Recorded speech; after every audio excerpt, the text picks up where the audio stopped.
All right. So with so many new guys on the roster between transfers, freshmen, have you felt like you had to spend a lot of time introducing yourself? Not too much. You would be surprised how much the guys have fit in so naturally. The freshmen, the transfer, all those guys. It feels like I've known them for years. So, I have to thank the coaches for being able to recruit at such a high level. Not just high character, players, but high character, people. So. How exciting has it been to bring in all of that talent? Yeah, it's super fun. I mean, you see our roster, it's loaded with a bunch of talent, and normally we don't go too deep into the transfer portal, but the fact that we were able to get some really some gems out of the portal this year is really exciting. How surprised were you when Chip Kelly was named offensive coordinator, and what have you learned so far about his coaching style? Yeah, I mean, we kind of there's some whispers that maybe we're gonna go after Chip, and when I started to hear those, I started to get excited with just what he's been able to do at UCLA, his track record, and just the way his offense has been run. So I'm really looking forward to what we're able to do this fall. He's already done a great job with the few months that he's been here, so I'm getting to know him a lot, and I love Coach Kelly. Marvin Harrison Jr. is gone now, so what kind of opportunity does that leave for you? Yeah, I mean, there's always shoes to fill each season, and throughout the first couple games, you kind of start to find your new identity. So whatever role the team needs me to take on, I'm going to be more than willing to do. From a leadership standpoint, how do you fill that void? Yeah, that's really the big thing is the torch kind of gets passed throughout the years. My freshman year when I came in, Chris and Garrett kind of passed it down to Jackson. Jackson passed it down to us. So we try to keep that ball rolling, especially for the wide receiver room and the kind of the lineage that we have going on throughout there. I just feel so blessed to be at the head of it, and it's definitely something I don't take lightly. How can Will Howard be a difference maker for this team? He offers a lot. He offers seniority. He's a fifth year guy with a lot of college experience. He can. There's really not too much he can't do. If you cut on his film, he can run it. He can pass it. He's accurate. His IQ's very high. So we're asking a lot of him this season. But he takes that. And he doesn't shy away from it. He's not afraid of competition. So I love what I've seen from Will so far. Those Michigan losses over the last couple of seasons have really been a killer. How difficult is it for you to have to sleep on that for a whole year, and how much are you guys focused on that? Yeah, I mean, it's the biggest game of the year every single year, and you fall short 3 years in a row. It can do a lot to you, but you try not to dwell on those losses, and you try to just build up for next season and just be better and better. So, the seniors in my class, all the guys who decide to come back, we know what's riding on the season. We know what's riding on that game. It's kind of really our last shot, our last hurrah. So I'm just looking forward to playing for my teammates, playing for the love of the brotherhood. We got a lot of great guys on our team, so I just cherish the opportunity to be able to share the field with them. You got four new teams that are joining the conference this year. Are you more excited, or do you see it as more of a challenge? Kind of both. I'm super excited. The opportunity to be able to play some of these amazing teams. We're going to Oregon, we're going to Eugene, and that's going to be a phenomenal experience. So the fact that we're able to add all these teams, great teams over the years is going to do a lot for the Big Ten. So I'm excited to see what that looks like. You personally had a big season in 2022. 2023 comes around, probably frustrating. You were dealing with Right. some injuries. How do you rebound for 2024?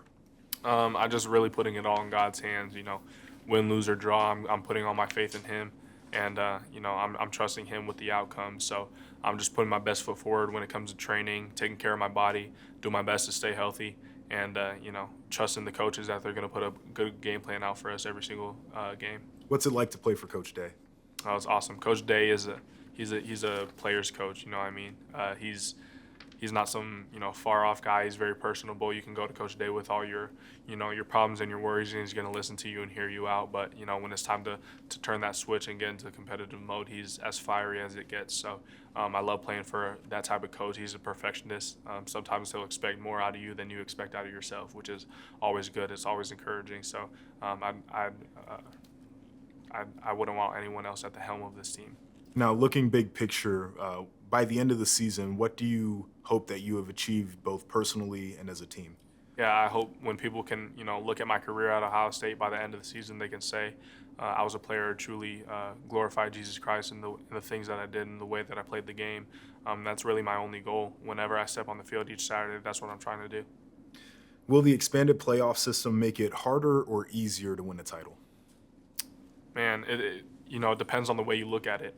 You gotta with the expanded playoffs, you gotta be professional about the way you take care of your body. It's a longer season, but I think that gives us a little bit of experience for a taste of what the NFL is going to be like. You might have 22 games in the NFL as opposed to 17 in college. So taking care of your body is something you got to learn to adapt to, and you got to be locked in, laser focused, day in and day out.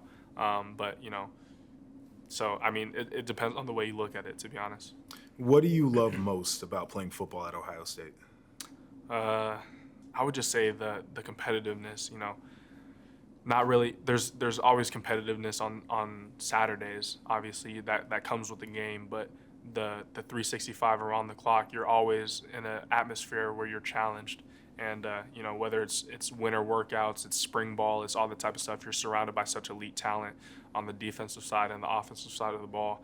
You kind of really have no choice but to show up day in and day out. So it teaches you how to be tough. It teaches you how to grind and push through and work through stuff. So that's something I definitely learned and honed in college, and it's something I'm very grateful for. Last one here for you, but what do you think is the most underrated aspect of being a student at The Ohio State University?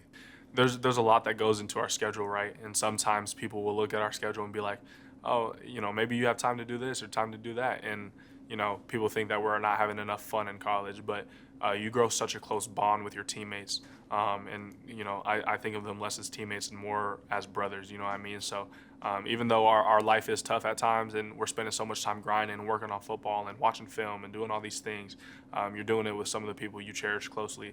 That's definitely a part that's hard for people to understand, but the bond that you grow with your teammates is something that, can never be broken.